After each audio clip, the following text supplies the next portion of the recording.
লাগাতার অত্যন্ত আপত্তিকর কথাবার্তা বলছেন।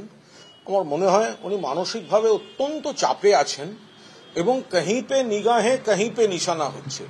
উনি যাদের যেগুলো বলছেন সেগুলো ওনার সুকান্ত মজুমদার বা শুভেন্দু অধিকারীকে সেগুলো করার ইচ্ছা হচ্ছে, কারণ তারাই কিন্তু দলের মধ্যে ওকে কোণঠাসা করেছে, পদচ্যুত করেছে, সভাপতি হতে দিচ্ছে না, কেন্দ্র বদল করে হারিয়ে দিয়েছে। ফলে ওনার যা যা ইচ্ছে হচ্ছে ওই ইত্যাদি ইত্যাদি, এটা হচ্ছে कहीं पे নিগাহে कहीं पे নিশানা।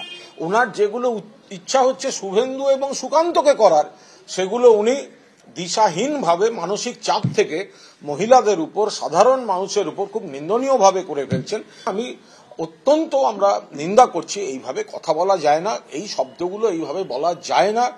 রাজনীতিতে একটা শালীনতা গণতন্ত্রের বিষয় আছে, তবে হ্যাঁ, ওনার ওই মনের ইচ্ছা, যেটা ওনার যখনই কিছু বলতে যাচ্ছেন, যখনই রেগে যাচ্ছেন, চোখের সামনে সুকান্ত, চোখের সামনে দেখছেন শুভেন্দু, ফলে যেটা ওদের বলতে চাইছেন উনি, সেটা সামনে দাঁড়ালো মহিলাদের বা অন্য কাউকে বলে ফেলছেন।